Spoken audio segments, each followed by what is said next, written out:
Juízo investigativo, atenção soteriológica na teologia de Paulo. Eu sou Ezequiel Gomes, você está no canal Vem Senhor Jesus e hoje nós damos continuidade à nossa série sobre a doutrina do juízo investigativo e agora mergulhando na soteriologia de Paulo e trabalhando algumas questões que têm implicações para a compreensão adventista da doutrina do juízo investigativo. Uma das grandes acusações, ou talvez a maior acusação contra a visão adventista em torno do juízo investigativo tem que ver com as questões de salvação, especialmente com a ideia de que a salvação não está completa na cruz, ou a salvação não está completa na justificação pela fé, e agora é necessário algo mais, e agora Deus vai julgar e as obras, e a lei, e o sábado, e a Ellen White, e não sei o que, etc. E você precisa viver de acordo com a lei, as obras, a Ellen White, para ser salvo, senão você não é salvo. E aí existem todos esses tipos de caricaturas lançados sobre a teologia adventista para querer justamente fazer com que o mundo evangélico, as pessoas de uma forma geral, vejam o adventismo do sétimo dia em termos teológicos como uma visão bizarra, uma visão absolutamente anti-graça, anti-cruz, anti-evangelho, anti-Cristo. Porque a salvação é pela graça, é pela fé, já está completa na cruz, já está completa na experiência do pecador, na justificação pela fé, e se você é justificado você vai ser salvo, não precisa nada além disso, é tudo muito simples, é tudo muito fácil, ponto final e acabou.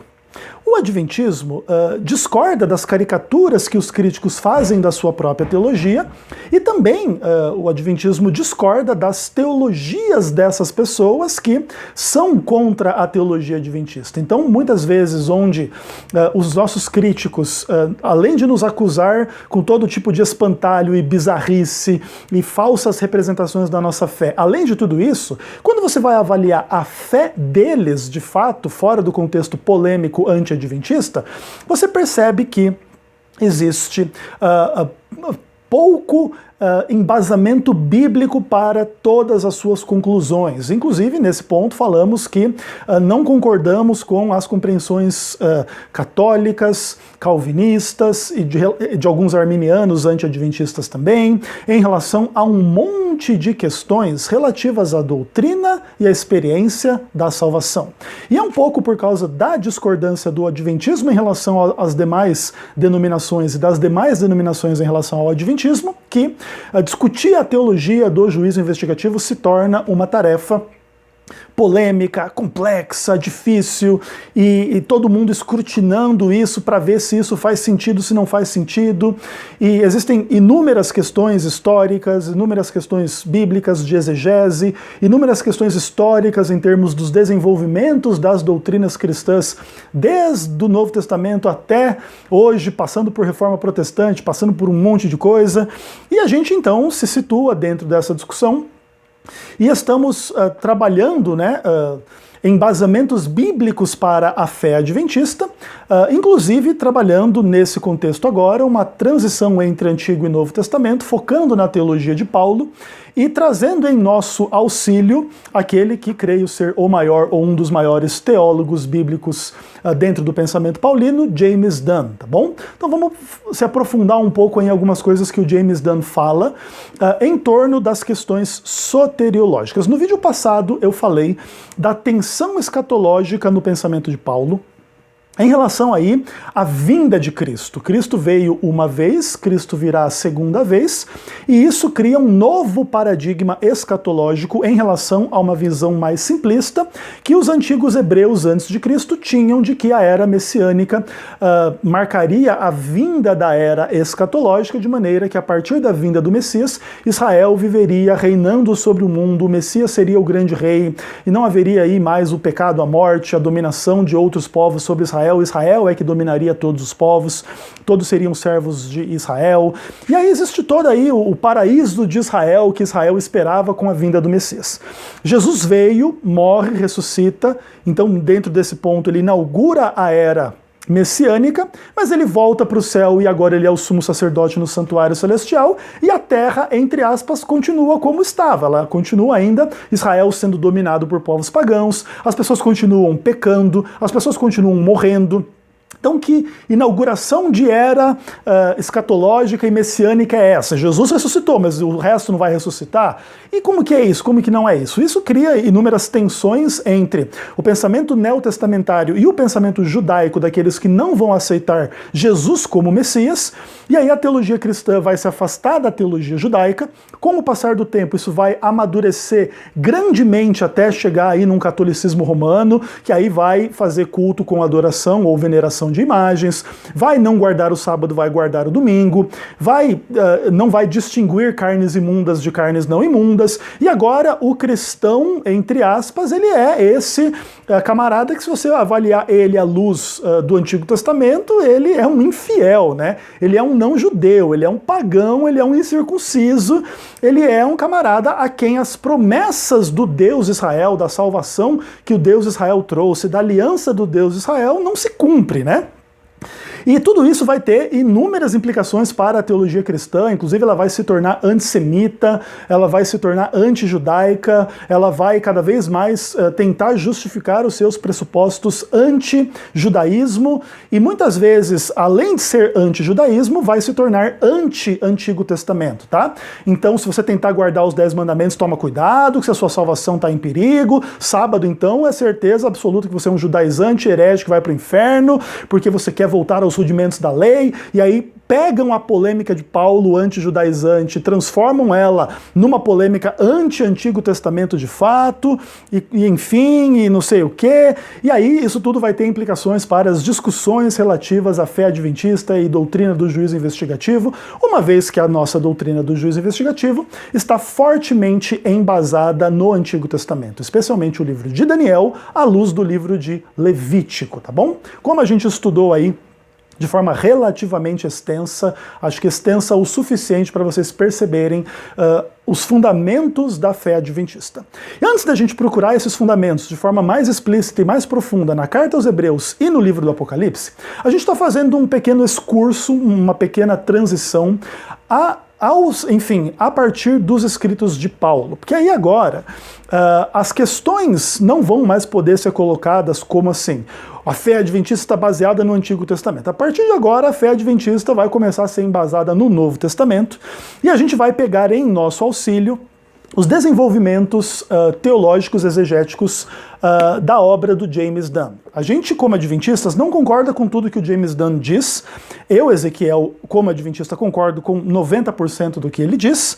E o que ele fala tem muitas implicações e aplicações para a compreensão adventista da salvação no contexto da polêmica toda da doutrina do juízo investigativo. Então é o seguinte, eu já li no vídeo passado 3 páginas aqui, 4 páginas, vamos ver, 1, 2, 3 folhas, né, são 5 páginas, de uma parte aí do processo da salvação, sobre a tensão escatológica, o capítulo 6 deste livro. Inclusive vai ficar um link na descrição desse vídeo para você adquirir o livro se você quiser. Acho que está R$115, não está tão caro, ele geralmente é 150. E beleza, a gente já leu então a primeira parte deste capítulo, e agora nós vamos ler a segunda parte. A segunda parte tem 1, 2, 3, 4 folhas, o que significa 8 páginas. Eu não vou ler essas 8 páginas inteiras com vocês, porque fica cansativo, as pessoas perdem a sua concentração. Inclusive, é sempre bom a gente lembrar que para você estudar esses vídeos todos dessa série, é importante você estar bem concentrado, é bom talvez você pegar caneta e papel, anotar alguns textos bíblicos, anotar suas dúvidas, suas questões, seus questionamentos, as suas próprias interpretações que possam ser diferentes ou contrárias à fé adventista, não tem problema. Inclusive, no final a gente pode fazer uma ampla sessão aí de perguntas e respostas, não tem problema.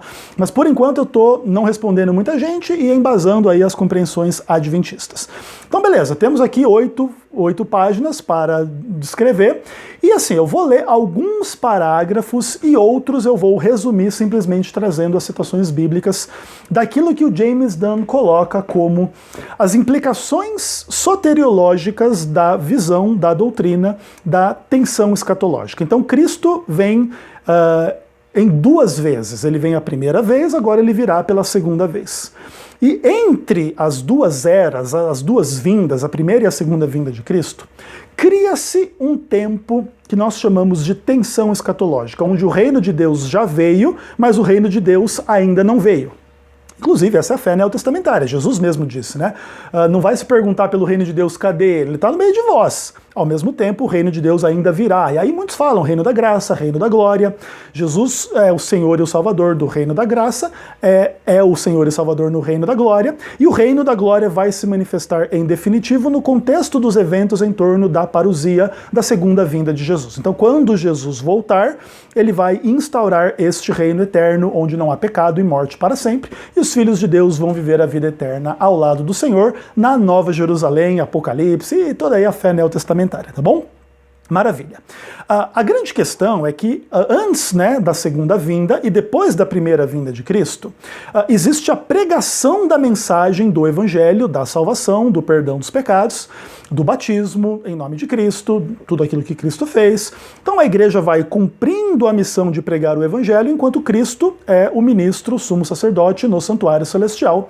E ali há todo um contexto de intercessão, vamos resumir tudo em torno disso, onde Cristo ministra a favor da igreja, a favor das pessoas que vão sendo incluídas dentro da igreja através do batismo, da fé, do arrependimento, do novo nascimento, da conversão, e agora vão se envolvendo no cumprimento da missão e vão pregando o evangelho, tá? Então eu fiz essa contextualização ampla, enfim, relativa à doutrina do juízo, às questões históricas e doutrinárias da fé cristã de uma forma geral, para a gente agora começar a pensar nessa tensão escatológica e as suas implicações soteriológicas.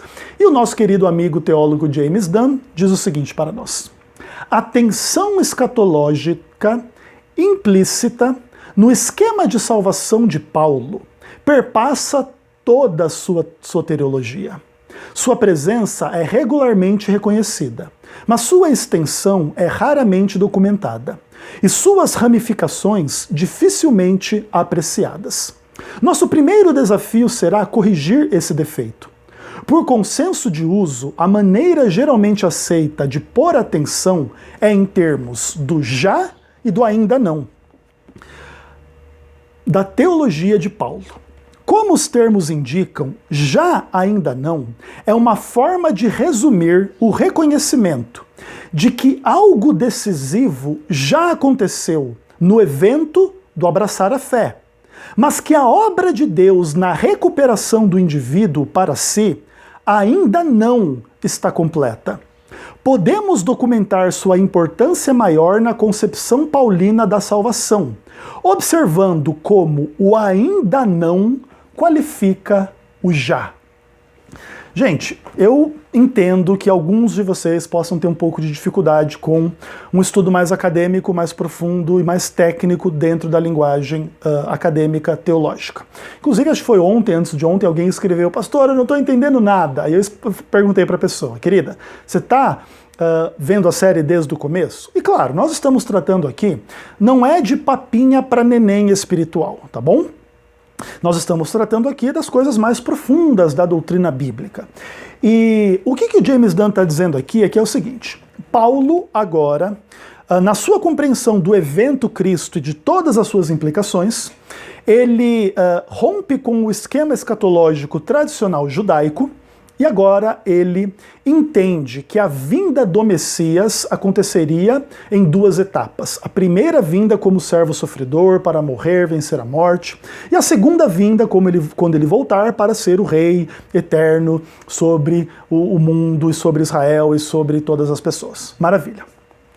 Esse esquema escatológico de Paulo, que é o esquema escatológico fundamental do Novo Testamento, ele é regularmente reconhecido. Esse é um esquema, porém, não muito estudado em sua profundidade, documentado em toda a sua extensão. E é, inclusive, essa é uma das coisas que o James Dunn diz que é a missão dele, o trabalho dele fazer. Ele, James Dunn, tá? Não é um adventista, não crê em Ellen White, etc. Tá? é engraçado que a gente tenha que enfatizar esse tipo de coisa para alguns entenderem, né? Enfim, mas aí o fato é, pelo estudo da teologia de Paulo, James Dunn está começando a entender, e nós acreditamos que ele está correto em grande parte das suas conclusões, é que a gente precisa entender essa tensão entre o que já aconteceu e o que ainda não aconteceu. Dentro da experiência da salvação, algo decisivo já aconteceu na cruz do Calvário e na justificação do pecador. Entretanto, as implicações da cruz e da justificação ainda não se tornaram plenas no mundo, sem pecado e sem morte para todo sempre, que são as implicações da cruz e da doutrina da justificação. Deus nos justifica no sentido de nos salvar, e ele vai nos salvar o quê? Dos nossos pecados, por isso ele nos justifica. É a justificação do ímpio pecador pela fé em Cristo. Agora, mais cedo ou mais tarde, essa justificação vai implicar em que o pecador ímpio deixe de ser pecador ímpio, deixe de morrer e vive a vida eterna sem pecado com Deus. De outra forma, que sentido faz em salvação? Salvação que não se concretiza? Salvação que não redunda em vida eterna ao lado de Deus? Não adianta, não funciona. E eu e você, vamos pensar que eu e você que estamos... Eu que estou fazendo esse vídeo, você que está vendo, somos justificados. Mas a gente ainda peca e ainda morre. Ainda não se concretizou em última instância. Nós não estamos aqui no paraíso, inclusive eu espero que o paraíso seja menos quente do que o dia de hoje aqui em Jundiaí, tá bom? Mas maravilha, beleza. Então, a gente está aqui agora avaliando o que Paulo diz sobre algumas coisas decisivas que já aconteceram na experiência na doutrina da salvação, versus algumas questões que ainda não se completaram em sentido último, e aí a gente vive nessa tensão escatológica com implicações soteriológicas. E agora as coisas vão começar a ficar bem interessantes. Então vamos para a Bíblia. Estou com a minha Bíblia aqui aberta, estou passeando pela Bíblia e chego aqui em Efésios capítulo 1, verso 7. O que a Bíblia diz aqui em Efésios 1, verso 7? Em Cristo temos a redenção, pelo seu sangue, a remissão dos pecados, segundo a riqueza da sua graça. Amém? Amém. O Adventismo diz amém para isso aqui, porque isso é lindo, isso é verdade, isso é revelado, inspirado por Deus, isso é a palavra de Deus, é a própria verdade. Então aqui se diz que em Cristo nós temos a redenção. Mas Paulo fala coisas semelhantes ou idênticas para outros crentes em outros contextos. Por exemplo, Colossenses 1, verso 14. Vamos começar no verso 13. Deus nos transportou do império das trevas para o reino do Filho do seu amor, no qual temos a redenção, a remissão dos pecados. Olha que bonito, né? Então Deus nos liberta do império das trevas e nos transporta para o reino do Filho do seu amor. Nesse reino nós temos a redenção. Bacana, Romanos 3, verso 24. Vamos dar uma olhada aqui. O que a Bíblia diz? Sendo justificados gratuitamente por sua graça, mediante a redenção que há em Cristo Jesus. Então, existe redenção em Cristo, nós temos redenção em Cristo, nós já temos essa redenção e etc. Já aconteceu, já temos, porque já nos foi dada, porque já aceitamos, porque já temos a fé, e somos justificados gratuitamente pela graça de Deus mediante essa redenção que já existe, já é real, já está completada, já está concretizada dentro deste sentido. Entretanto, você vai para Romanos 8, verso 23, você tem uma imagem interessante. Olha que bacana. Também nós que temos as primícias do Espírito, igualmente gememos em nosso íntimo, aguardando a adoção de filhos, a redenção do nosso corpo. Perceba que questão interessante aqui.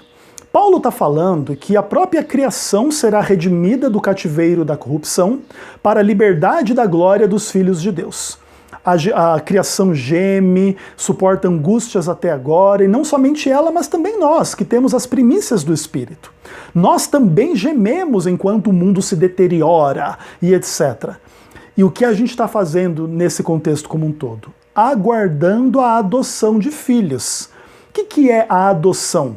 É a redenção do nosso corpo. Peraí, A gente já tem a redenção, mas ainda não tem a redenção?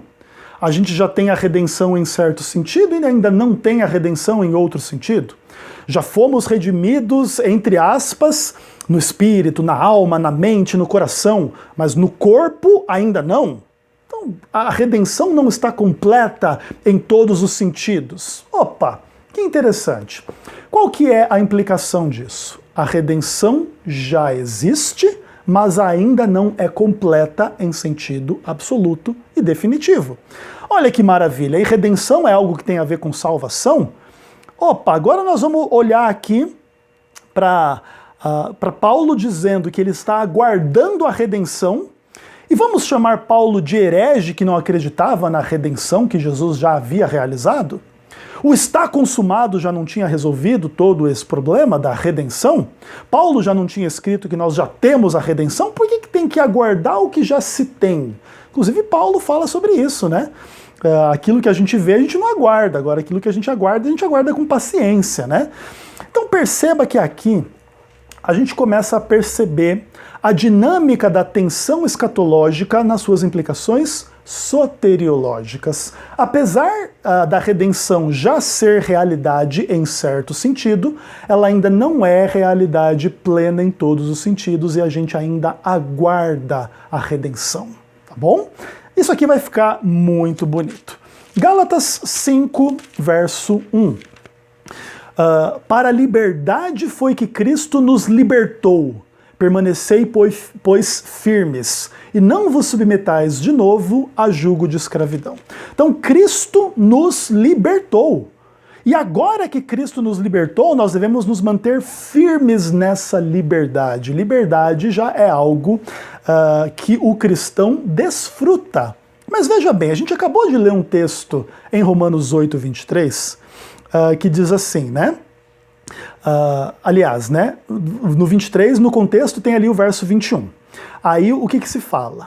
A própria criação será redimida do cativeiro da corrupção para a liberdade da glória dos filhos de Deus. Então veja, existe um aspecto da liberdade dos filhos de Deus atrelada ao futuro da redenção, quando o cativeiro da corrupção for, de alguma maneira, eliminado e esta existência for substituída pela existência eterna pós-ressurreição, onde as pessoas vão viver sem pecado e sem morte para todo sempre. Tá bom? Então, a própria criação vai ser redimida. E quando a criação for redimida, então vai se manifestar a liberdade da glória dos filhos de Deus. Olha que lindo. Então a liberdade é algo que a gente já tem. Cristo nos libertou, a gente tem que se manter firme nessa liberdade e não nos submeter novamente à escravidão do pecado, enfim.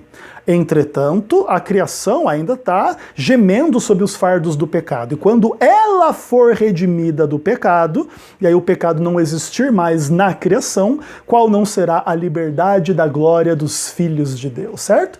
Então, dentro desse ponto, nós já temos liberdade, mas nós ainda não temos liberdade em sentido pleno, porque a gente ainda vive num mundo marcado pela escravidão do pecado, pelas consequências do pecado, pela presença do pecado, e inclusive da morte, né? Imagina, a liberdade de um ser imortal é muito maior do que a liberdade do ser mortal. Então, qualquer nível de liberdade que nós já tenhamos em Cristo hoje, ainda não é completa no sentido da liberdade que nós teremos na vida eterna ao lado de Cristo por causa da experiência da salvação, quando ela se concretizar. Então não está concretizado ainda. Ou você está vivendo no paraíso. Se você estiver vivendo no paraíso, manda um tchauzinho pra gente da glória onde você está. Então é isso. A coisa está começando a ficar bastante interessante. Outra coisa, vamos lá. Gálatas capítulo 4, versículo 7. O que a Bíblia diz? Já não és escravo, porém filho, e sendo filho, também é herdeiro por Deus. Olha que maravilha. Aqui Paulo está fazendo uma ampla discussão em relação à lei, em relação a Cristo. E agora, quem é de Cristo já não é mais escravo, mas é filho. E já é herdeiro da parte de Deus. Ok. Você já é um herdeiro? Ok, bacana. Eu também já sou um herdeiro. Agora você vai para Colossenses capítulo 3, verso 24. Você vai encontrar uma coisa interessante ali. Olha que bacana. Vamos começar no verso 23.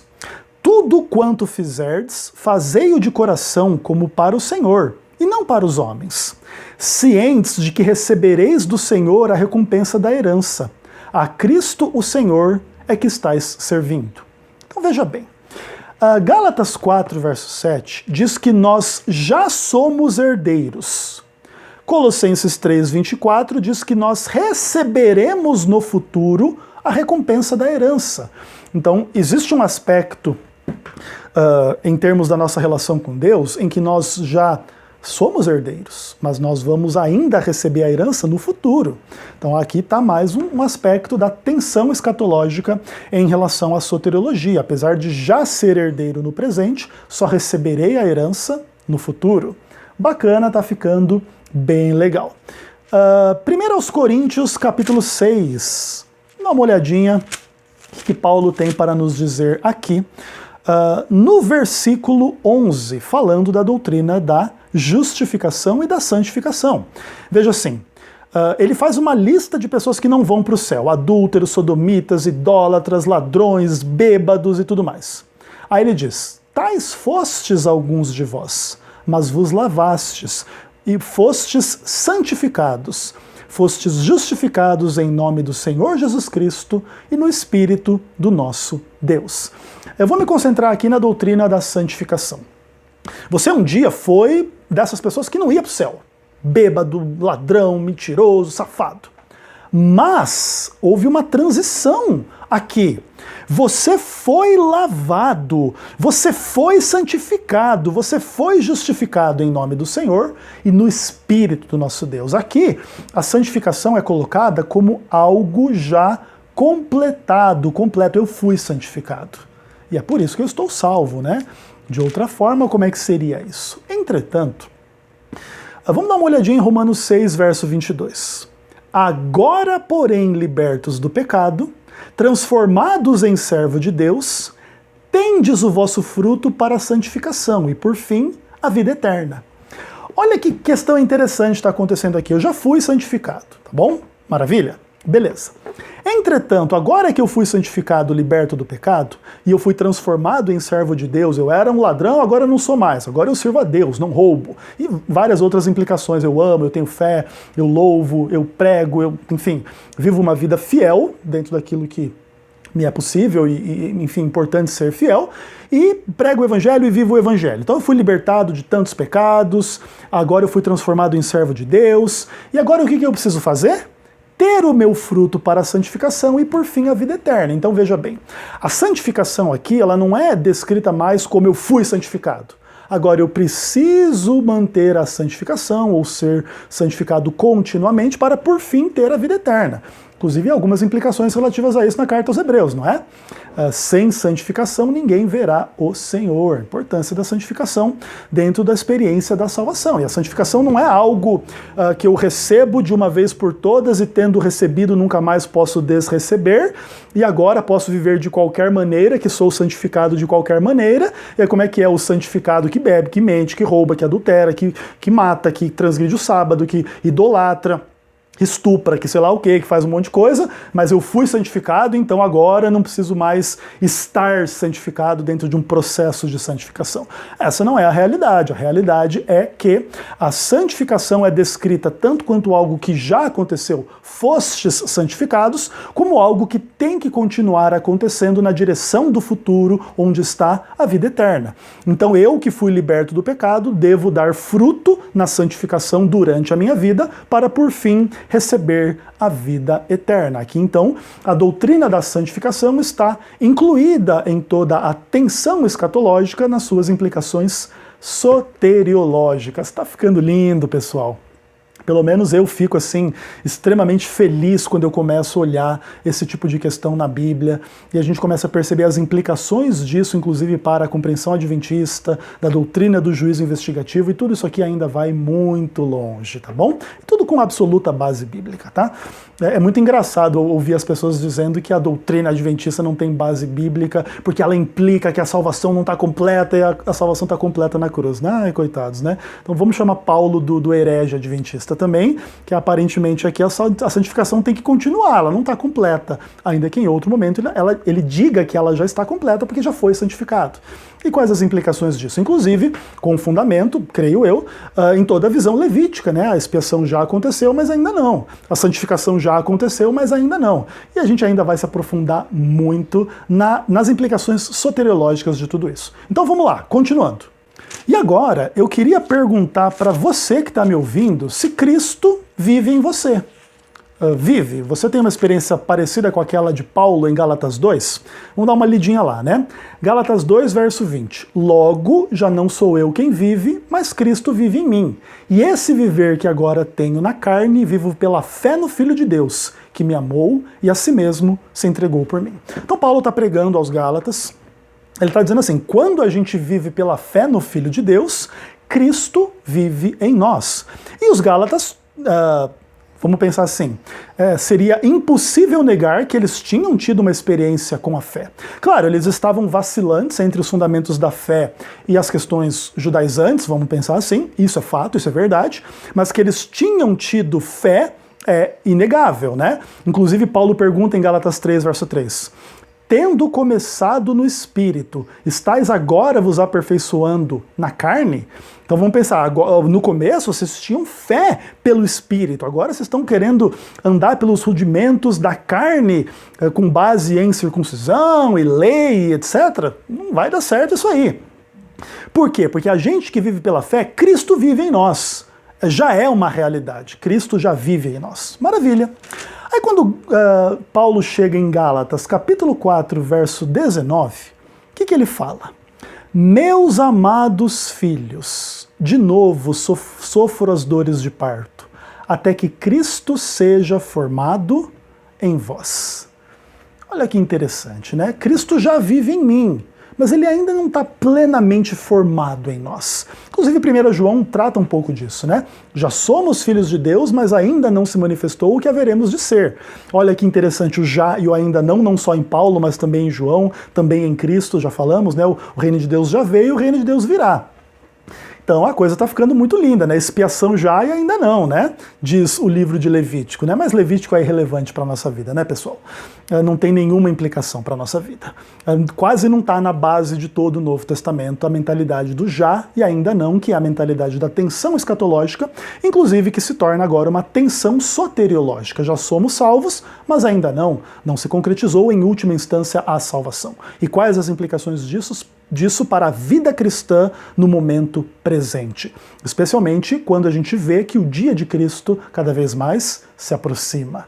Acho que está ficando bem adventista essa conversa, hein? Bacana. Ok, outra coisa, a gente já leu um pouco sobre adoção, mas vamos voltar lá.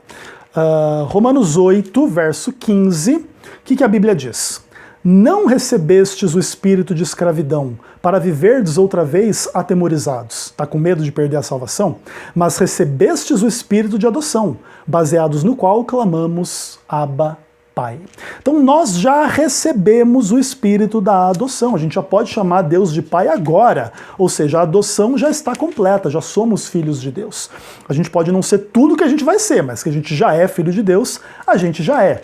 E no próprio contexto de Romanos 8, no verso 23, diz que nós ainda aguardamos a adoção de filhos, que é a redenção do nosso corpo. A gente já falou disso quando a gente falou da doutrina da redenção. Então a redenção do corpo ainda está no futuro. A adoção de filhos ainda tem que aguardar essa redenção. Então a gente aguarda a adoção. Mas peraí, no verso 13 ele diz que a gente já é adotado, no verso 23 diz que a gente vai ser adotado, a gente aguarda a adoção de filhos. Então aí está todas as questões relativas aí à tensão escatológica dentro da soteriologia. Ezequiel, não está faltando dizer nada? Olha, está faltando dizer muita coisa ainda. E agora eu gostaria de conduzir essa discussão à doutrina da justificação. A gente que está acostumado com as polêmicas dentro do contexto da Reforma Protestante entre católicos e evangélicos, a gente está muito acostumado com a centralidade da discussão na doutrina da justificação pela fé. A justificação pela fé, ela em certo sentido, ela marca a transição da perdição para a salvação. Então, enquanto eu não tenho fé, não estou salvo. A partir do momento que eu tenho fé, eu estou salvo. E isso marca uma transição entre perdição e salvação. E agora, quem é justificado é certeza que vai ser salvo ou pode perder a salvação? Essa é uma das discussões.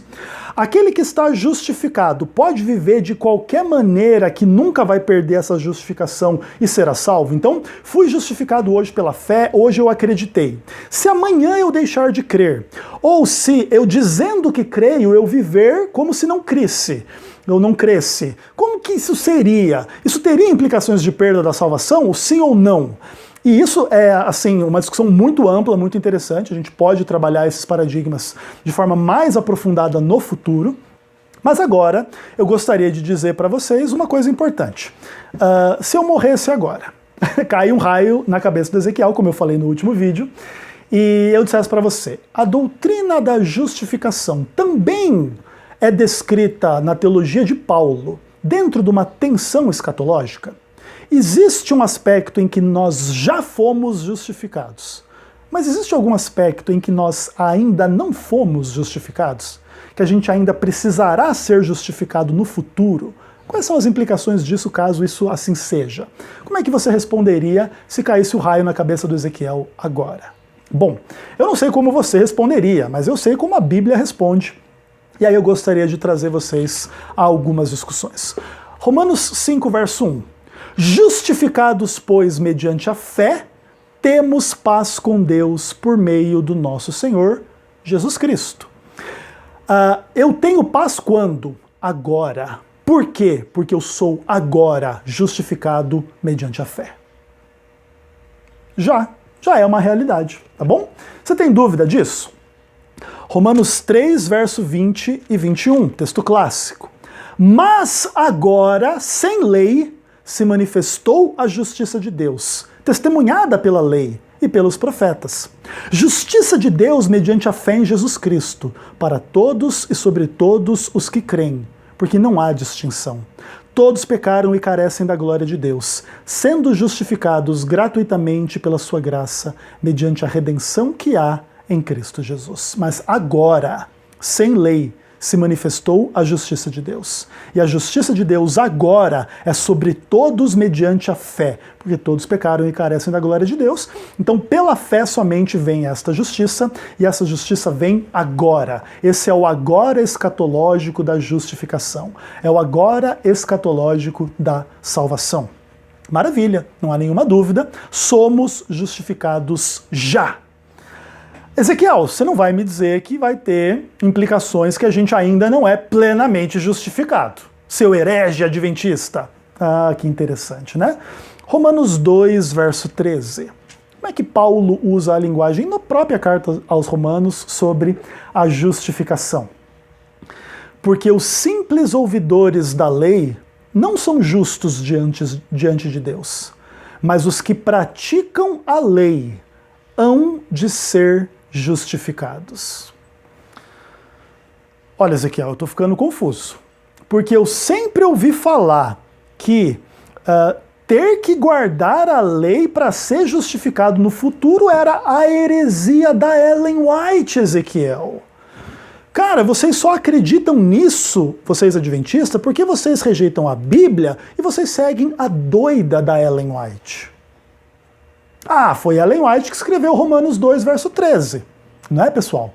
Não é mesmo? Vou ler de novo, caso você não tenha entendido. Os simples ouvidores da lei não são justos diante de Deus, mas os que praticam a lei hão de ser justificados. Pessoal, aqui existe a noção de justificação futura, inclusive atrelada ao cumprimento da lei. Eu já falei para vocês, quando eu falei dos fundamentos da soteriologia bíblica, que lei é graça. Quando o israelita matava o cordeiro e fazia tudo de acordo com a lei, por detrás de tudo e envolvido em tudo está a graça de Deus. Então Paulo não está negando aqui a doutrina da justificação somente pela fé e não pelas obras da lei.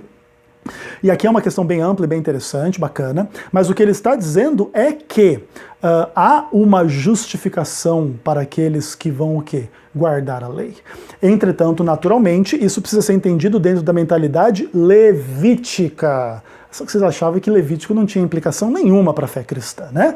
Mas a mentalidade levítica é isso: ao cumprir a lei, o ser humano o está fazendo capacitado pela graça, chamado pela graça, e este cumprimento da lei que ele cumpre é simplesmente, vamos pensar assim, a sua parte dentro desta experiência da salvação com Deus, e Deus pediu para cumprir, e ele vai cumprir, Deus o capacita a cumprir, ele cumpre, e no cumprimento da lei existe graça. Se o homem quiser de si mesmo guardar a lei, de si mesmo por suas obras se justificar, não vai encontrar justificação, porque não está movido pelo Espírito de Deus, não está cumprindo as estipulações do que Deus pede no santuário. Inclusive, lembramos lá que quando o israelita fazia isso lá no culto do Antigo Testamento, ele não era justificado, ele era morto. Quando ele tentava se salvar fora das estipulações do que Deus pediu no culto. No Novo Testamento, da mesma forma, é pela fé em Cristo que você cumpre a lei. E os que cumprem a lei hão de ser justificados. Se você tentar cumprir a lei fora do contexto da graça e da fé em Cristo, o que você vai encontrar é destruição, porque ninguém será justificado pela lei, porque ninguém é perfeito em guardar a lei. Então a gente só guarda a lei em Cristo, pela graça, pela fé. Naturalmente, essa graça, essa fé, esse estar em Cristo deve nos tornar cada vez melhores cumpridores da lei. Então não é só o caso de não adulterar, é o caso de nem desejar a mulher do próximo. Isso pode ser muito difícil para a nossa natureza humana, carnal, sim, com toda certeza. Mas a gente precisa lutar contra essa natureza carnal, porque senão, de outra forma, se vivermos pela carne, seremos condenados. É o que diz o Novo Testamento, tá bom? E aí são muitas implicações, então o não viver pela carne é o viver de acordo com a lei. Mas isso é pela graça, pela fé. Mas o que importa é que aqui agora há um elemento de justificação no futuro. E eu pensava que a justificação já estava completa no momento em que a pessoa tinha fé. Mas a gente vai sair um pouco de Romanos e vamos para Gálatas, dentro da maravilhosa discussão da doutrina da justificação pela fé. E aí a gente chega em Gálatas capítulo 2, texto clássico, verso 16. Sabendo, contudo, que o homem não é justificado por obras da lei, e sim mediante a fé em Cristo. Também temos crido em Cristo, para que fôssemos justificados pela fé em Cristo, e não pelas obras da lei. Pois pelas obras da lei ninguém será justificado. Aqui a justificação é presente já ou futura? Ainda não. Ela já é completa e terminada ou ainda precisa de um elemento futuro ainda a ser completado no futuro?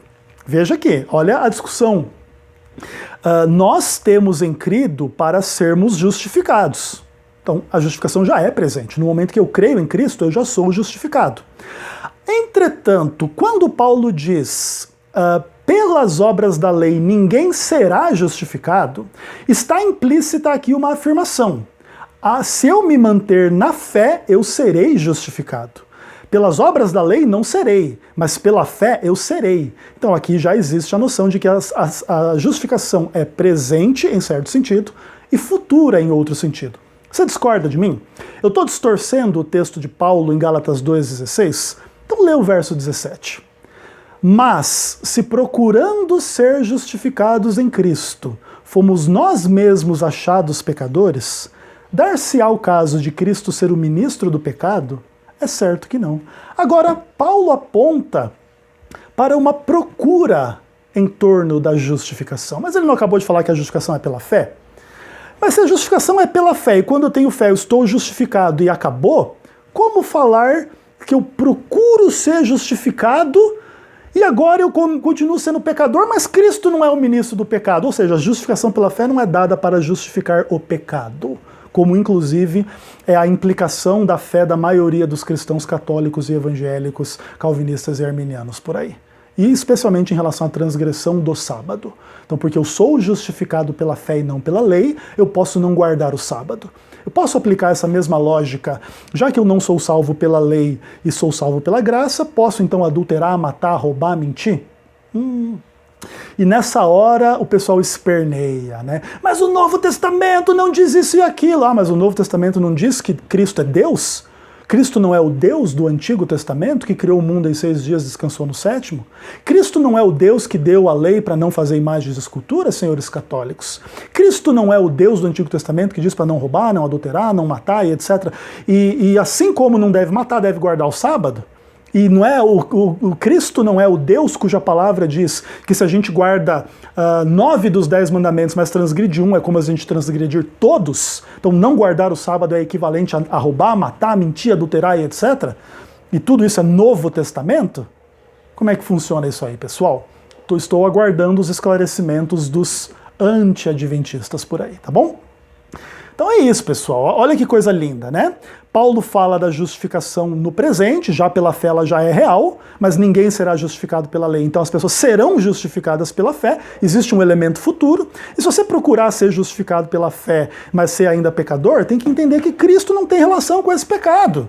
Inclusive a própria doutrina da justificação é uma forma de Deus responder ao problema do pecado e não condenar o pecador. Mas isso demonstra que Deus não tem nada a ver com o pecado. E a justificação não foi dada para justificar o pecado, mas o pecador arrependido, que agora vai nascer de novo, e é nesse contexto que vai estar lá. Agora Cristo vive em mim. É claro que existem inúmeras implicações da relação entre justificação e santificação. A justificação já é realidade e ainda não em pleno sentido. Assim também, a santificação já é realidade, mas não em pleno sentido. Isso significa que o homem salvo ainda é pecador, e isso também traz complexidades a esse paradigma como um todo, mas seja como for, é o paradigma bíblico da tensão escatológica aplicada à soteriologia. Isso vai ter depois inúmeros desdobramentos em relação às questões de uma forma geral. Bacana? Chegou no fim? Já posso parar? Bom, ainda não. Eu expliquei tudo isso aqui para vocês para explicar basicamente 2 ou 3 parágrafos do livro do James Dunn, tá bom? Mas o James Dunn ainda tem mais uns 4, 5 parágrafos pela frente aqui, que eu gostaria de ler com vocês. Eu sei que esse vídeo vai ser um dos maiores da série, vai ser grande, não vai ser fácil todo mundo acompanhar, até porque nós somos uma geração desatenta, uma geração não acostumada muito ao pensamento mais profundo, especialmente o pensamento teológico, que de fato é mais exigente e etc. Mas eu não vou ter pena de ninguém, e quem quiser aprender que aprenda, eu vou dar as ferramentas, tá bom? Então eu vou tocar a ficha aqui ainda e vou falar ainda de bastante coisa nessa tensão escatológica aplicada à soteriologia. Não é da Igreja Adventista, não é da Ellen White, é do Novo Testamento do apóstolo Paulo. Beleza? Fechou. Então vamos lá. Aí ele diz assim, inclusive eu vou retomar um pouco a discussão da justificação para a gente enfatizar bem algumas coisas a partir do pensamento de um teólogo não adventista, tá? Quando consideramos a metáfora principal da justificação pela fé, o quadro da tensão escatológica é o mesmo. Certamente Paulo enfatiza o já, a aceitação definitiva do pecador, mesmo como pecador, por Deus. Tendo visto, pois, que somos justificados pela fé. Romanos 5, verso 1. Mas, segundo o que vimos acima, sobre a justiça de Deus, é igualmente importante enfatizar que o que começou pela graça de Deus é uma relação contínua. Nessa relação é a justiça de Deus que sustenta o pecador. E o fim em vista é a defesa final do próprio Deus, também ato de justificação ou absolvição no juízo final. Isso está claramente implícito, embora seja muito negligenciado, no usual olhar para frente do verbo justificar, referindo-se a esse juízo final. Menos típico do uso efetivo de Paulo, porém mais típico de sua teologia, é seu modo de falar da esperança da justiça, ou da justiça esperada, como algo que ansiosamente ele aguarda. Gálatas 5, verso 5. Este reconhecimento da dimensão ainda não da justificação pela fé valoriza a frase simul peccator et justus de Lutero, ou seja, ao mesmo tempo justo e pecador. Irmãos, a profundidade do que está sendo dito aqui é absurda. Paulo está ensinando que, apesar da justificação já ser realidade no momento da fé, ela implica uma relação contínua de fé com Deus até o juízo final. E a absolvição do pecador como justo pela fé agora é uma declaração escatológica de que esse justo pela fé será justificado no juízo final e Deus será declarado justo. Porque veja, essa é a questão. Deus vai ser declarado justo ao declarar justo o pecador. Mas o pecador não era pecador, como poderia ser declarado justo? E aqui está o centro do Evangelho. Cristo morreu pelo pecador. Cristo substituiu o pecador. A morte e a vida de Cristo substituem a vida e a morte do pecador, para que o pecador possa estar em Cristo. E aqui nós temos o centro do Evangelho, da Bíblia, da Palavra de Deus. E nesse centro está uma tensão entre a justificação já e ainda não, porque ela ainda aguarda o juízo final. Todas essas questões são muito interessantes, têm implicações muito profundas, e a gente está simplesmente começando a cavucar estas questões, tá? Para tudo ficar assim o mais claro possível para cada um dos telespectadores aí que está assistindo essa série. Aí o James Dunn vai avançar em relação à doutrina da justificação, e ele diz o seguinte: coisa semelhante dá-se com a ideia de que o crente está em Cristo. Observamos que o em Cristo usava-se normalmente para denotar a condição presente, incluindo a participação nos eventos da cruz, que realiza a salvação. Mas o motivo com Cristo no seu alcance pleno abrange tanto o passado como o futuro. Estaremos com Cristo na morte, no sepultamento, com Cristo no céu, com Cristo na segunda vinda, na parousia. Em outras palavras, o elemento da mística de Cristo na soteriologia de Paulo também abarca o já e o ainda não. E enfatizar um sem o outro seria distorcer gravemente a teologia de Paulo como um todo. A questão é que a divisão da única vinda do Messias em duas vindas de Cristo inevitavelmente tem que se refletir na salvação dos que pertencem a Cristo. A morte e a ressurreição de Cristo não foi a conclusão da sua obra salvífica. Ele deve vir novamente. Consequentemente, os que participam em Cristo e com Cristo estão, por assim dizer, presos entre a primeira e a segunda vinda. Irmãos, isso aqui está começando a se tornar absolutamente adventista. Vocês discordam de mim? Mas e aí? Será que o James Dunn é um herege igual adventistas são hereges na mentalidade do pessoal por aí? Naturalmente, alguns vão dizer que essa é a resposta. Entretanto, o importante de vocês entenderem é que James Dunn coloca as coisas com tal clareza a partir do estudo do texto bíblico, e as implicações não são pequenas. Se você quiser dizer que o James Dunn está errado, não vai bastar você dizer o James Dunn é um herege.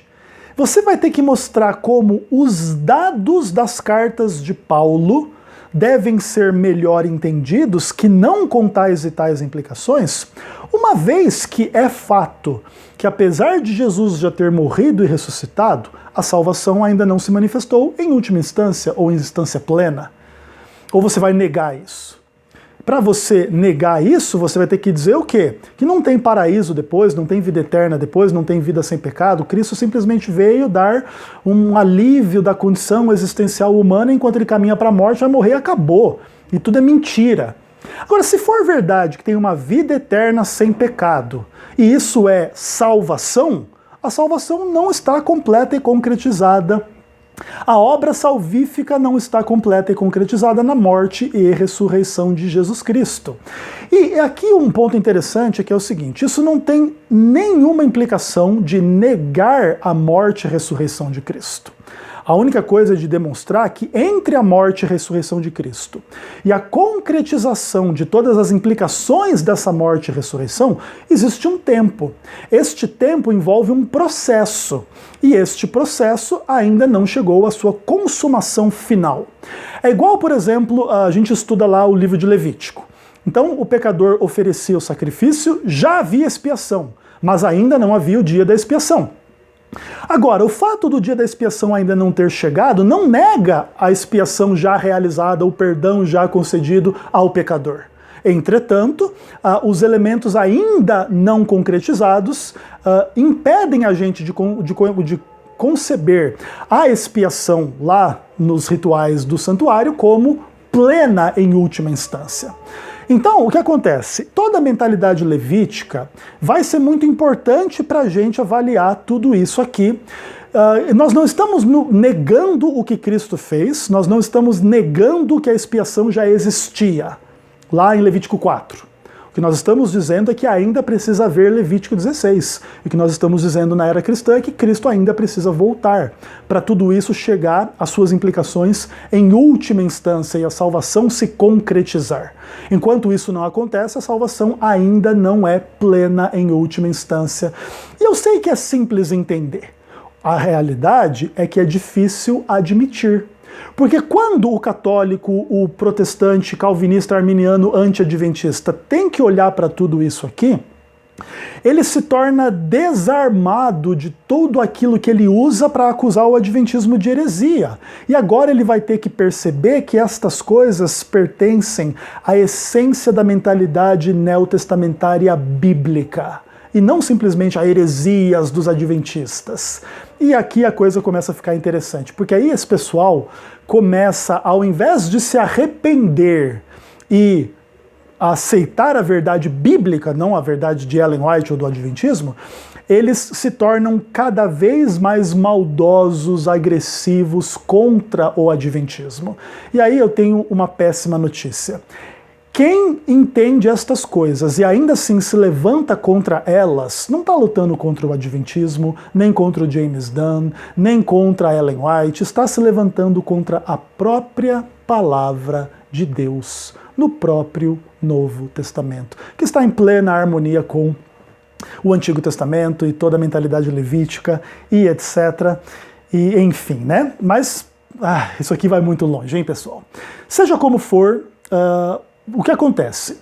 Nós já estamos em Cristo, nós já estamos com Cristo, mas ainda existe um cumprimento futuro desse estar em Cristo ou desse estar com Cristo. Inclusive com implicações que nós vamos conhecê-lo pessoalmente, abraçá-lo pessoalmente. Imagina o privilégio, né? E isso inclusive num contexto sem pecado. Se Cristo aparecesse hoje e a gente tentasse abraçar Ele como a gente é, talvez a gente seria fulminado pelos nossos pecados ainda não purificados, não arrependidos, não abandonados, nossos pecados acariciados, nossos problemas, enfim, nossas rebeldias, nossas descrenças. Então, Cristo, inclusive, já não veio ainda dentro de um contexto de extrema longanimidade e paciência da parte de Deus, que não quer que ninguém se perca, mas que todos sejam salvos. E aí tem inúmeras implicações para as discussões soteriológicas. Então, Deus quer a salvação de todos, então não tem calvinismo aqui. Inclusive, tudo isso aqui destrói calvinismo completamente. Não sei nem como é que alguém consegue ser calvinista, sinceramente falando. Somente mesmo com uma leitura muito parcial da Bíblia que você pode justificar o calvinismo, tá? Beleza, bacana, etc. Aí o James Dunn continua, isso aqui é pedrada em cima de pedrada, e ele diz o seguinte: o mesmo aspecto se reflete naquilo que se pode considerar a concepção paulina mais básica do processo da salvação, como um processo de transformação pessoal. Isso é, especificamente como uma transformação que torna o cristão como Cristo. Os tempos verbais estão novamente no presente e também denotam um processo que continua. Está claro que o fim último ainda não foi alcançado. Eminente nesta linha de pensamento é a linguagem da imagem e da glória. Trata-se do processo de ser transformado de um grau de glória para outro grau de glória na própria imagem de Cristo, segundo aos Coríntios 3, verso 18. Um ser conformado à imagem de Cristo e conformado ao seu corpo glorioso, Romanos 8, 29. Aparece aqui claramente a cristologia adâmica. Paulo vê Cristo como a imagem do Criador, isto é, a imagem que Deus planejou para a humanidade. A salvação é a conclusão da finalidade original da criação. Renovar essa imagem, levar a humanidade a essa participação mais completa na glória divina, de que Adão se privou. Diversas imagens relacionadas de Paulo podem ser vistas mais adequadamente como variações desse tema. Paulo recomenda com insistência que seus ouvintes se revistam do Senhor Jesus Cristo. Romanos 13, verso 40. Ou a considerar que o homem interior se renova dia a dia, enquanto o homem exterior se deteriora, segundo aos Coríntios 4, verso 16. Colossenses 3,10 fala de despir o velho eu e vestir o novo eu, que se renova para conhecimento segundo a imagem daquele que o criou. Gálatas 4,19 vê o processo do trabalho pastoral de Paulo como dar a luz a Cristo nos Gálatas, porque Cristo ainda não nasceu plenamente neles. Essa ideia põe em andamento uma poderosa sequência de pensamento em Paulo. Irmãos, se Cristo nos salvou para nos perdoar os nossos pecados e Cristo é sem pecado, o alvo da salvação é a gente ser sem pecado igual a Cristo para todo sempre. Não igual a Cristo nos pontos de Cristo ser Deus. Não dá para a gente se tornar Deus. Mas como homem sem pecado, Adão foi homem sem pecado antes da transgressão, Cristo foi homem sem pecado, todos nós seremos homens sem pecado. O Adventismo discute tudo isso de forma muito ampla, especialmente em torno daquilo que nós chamamos de perfeccionismo. Alguns adventistas não entendem os aspectos ainda não da salvação. E eles querem que essas coisas já se concretizem já. Já tem que ser igual a Cristo para poder encarar o fechamento da porta da graça, os eventos finais e etc. Nós, adventistas, de uma forma mais geral e ampla, cremos que essa é uma falsa aplicação, uma falsa dedução lógica, uma heresia entre alguns adventistas. Claro, essa é provavelmente a maior polêmica entre os adventistas, já me dediquei a essa polêmica extensamente, mas é interessante a gente perceber como que o James Dunn reflete um pouco dessa polêmica, falando do seguinte, olha, já existe um aspecto em que nós somos como Cristo. 1 João, por exemplo, diz, né? Tal qual ele foi, somos nós neste mundo. Mas não ainda o quê? No sentido pleno, como haveremos de ser, ainda não somos. Então existe essa tensão entre Cristo existir em nós e a gente ainda ser pecador. Mas Cristo não tem pecado, é todo o dilema lá de Gálatas 2, versos 16 e 17, com implicação para o verso 20, com implicação para o capítulo 4, onde Cristo ainda precisa estar plenamente formado e ainda não está. Isso, inclusive, tem implicações de que Cristo não estará plenamente formado até a glorificação que só ocorrerá na parousia. Então, deste lado da parousia, não existe perfeição e vida sem pecado para o cristão. Por isso, inclusive, ele está envolvido nessa tensão escatológica entre o reino que já veio e o reino que ainda não veio, e aí toda a complexidade da situação cristã, extremamente revelada em Romanos 7 e Romanos 8. Inclusive, os próximos capítulos desse livro do James Dunn é uma análise extensa do capítulo 7 e do capítulo 8 em função da tensão escatológica. Nós não vamos ler o capítulo 7 e 8 de Romanos aqui, inclusive vamos adiantar essa discussão, senão, eu já falei, isso aqui vai virar uma série de 150 vídeos. E aí, olha que interessante, o processo de transformação cristã já aconteceu, mas ainda não é pleno. E aí o já e ainda não, a tensão escatológica nas implicações soteriológicas é absolutamente clara no Evangelho, nas cartas de Paulo, na teologia neotestamentária. E aí diz, você já foi renovado internamente, mas externamente você se corrompe. Então já tem uma renovação, mas não em sentido último e absoluto, e etc. E tudo isso vai ficando bastante claro e vai ficando muito interessante. Aí, olha como James Dunn continua. A tensão escatológica não é menos evidente no caso do dom do Espírito. Fundamental para o Evangelho de Paulo é a afirmação que o dom do Espírito Santo é o começo do processo da salvação. Efetivamente, podemos dizer que para Paulo, o dom do Espírito é a chave da tensão escatológica, pois é pela vinda do Espírito que estabelece-se essa tensão. O Espírito é, assim por dizer, a ponte entre o presente e o futuro, entre o já e o ainda não. E isso pode ser observado em várias outras metáforas. Inclusive é nesse ponto que ele fala, nós temos as primícias do Espírito. Então é o quê? É a primeira manifestação do Espírito, mas nós ainda aguardamos a adoção de filhos lá na manifestação da liberdade e da glória dos filhos de Deus. Então nós já temos o Espírito, mas não ainda de forma plena. O Espírito Santo não tem pecado, nós temos pecado. Mas o dom do Espírito, em grande medida, através inclusive do processo de justificação pela fé, é justamente a transição entre a perdição e a salvação, entre o tempo escatológico, aliás, entre a velha era marcada pelo pecado e por Adão e a nova era marcada por Cristo. É o Espírito que faz essa transição, tá bom? E aí ele cita as implicações disso para algumas metáforas da salvação. Eu não vou ler para não ficar ainda mais extenso esse vídeo, mas vou ler mais dois pontos do que o James Dunn coloca. A respeito do batismo, tá bom? E também a respeito de Romanos capítulo 5. Então vamos lá, falando do batismo. Quando nos voltamos para a questão do batismo, é bem visível que em Romanos 6, versos 3 e 4, Paulo parece evitar dizer o que a maioria depois dele considera óbvio.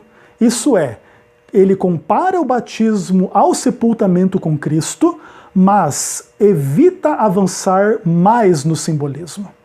Ele não diz no qual ou através do qual também fostes ressuscitados.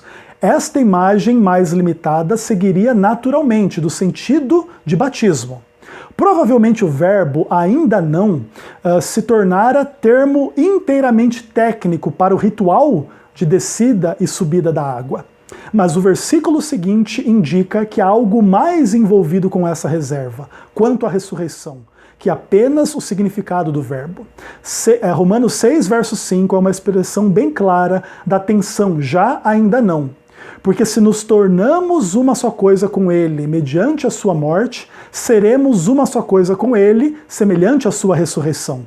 O tempo futuro da segunda oração poderia ser um futuro lógico, mas a consequência...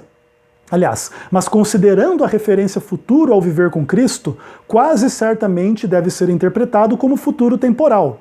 Assim, trata-se da confirmação de Paulo de que a participação na ressurreição de Cristo ainda é parte do ainda não.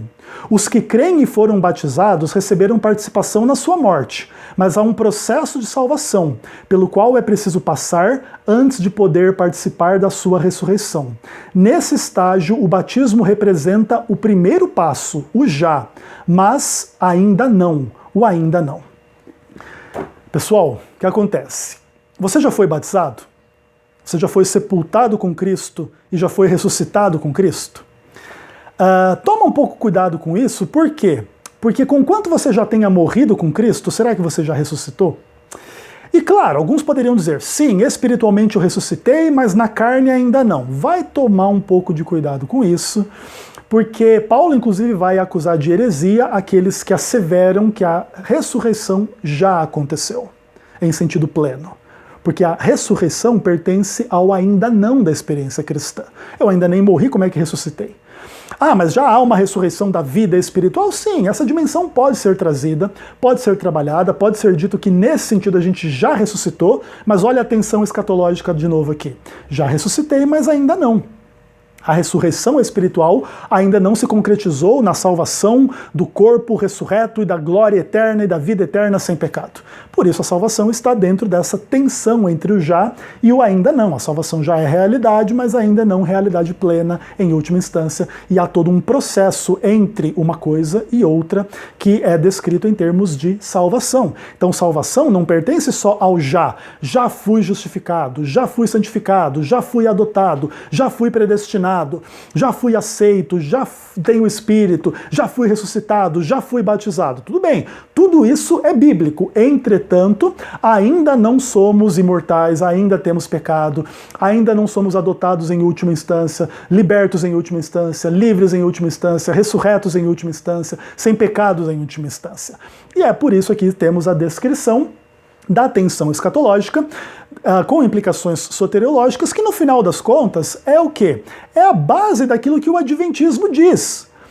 Existe um processo de salvação acontecendo hoje, em termos de redenção, expiação, salvação, justificação, santificação, que ainda não foi completado.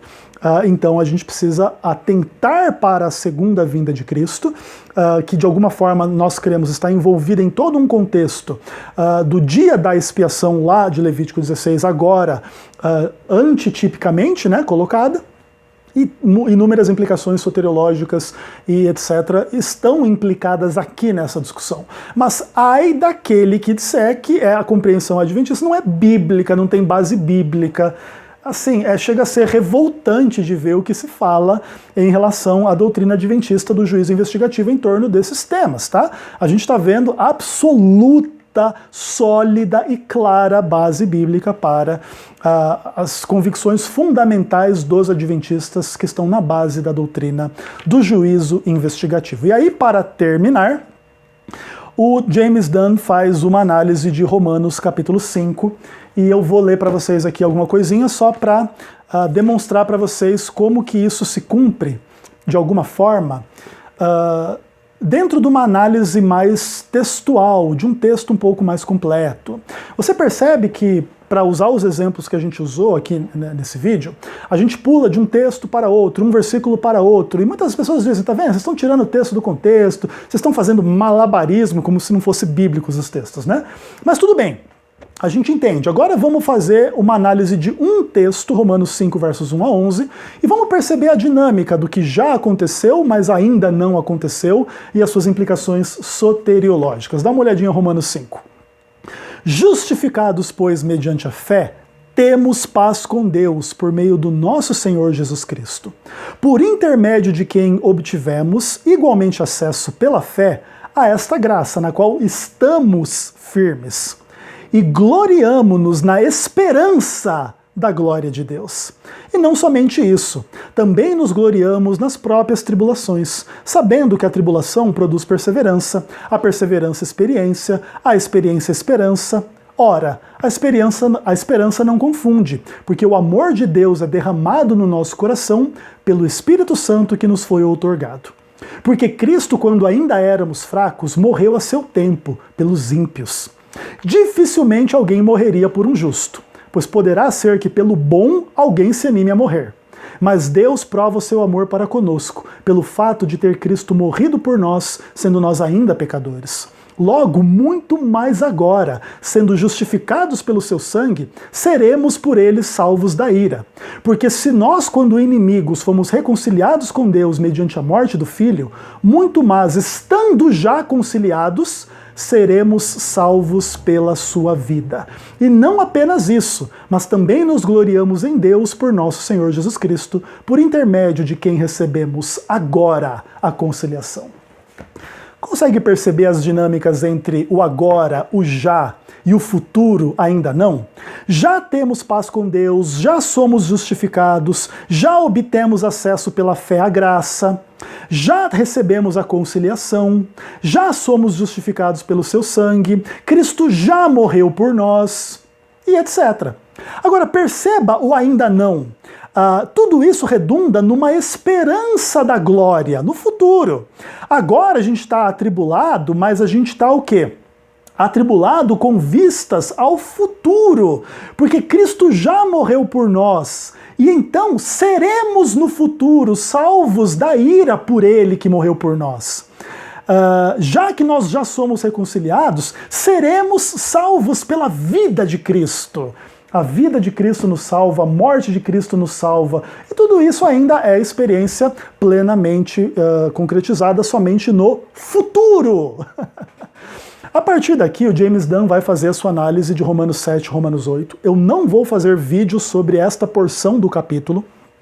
onde ele vai se aprofundar nas discussões da tensão escatológica e soteriológica em Romanos 7 e 8, mas a gente volta para ainda mais profundas e mais amplas implicações de toda a tensão soteriológica para a doutrina do juízo investigativo.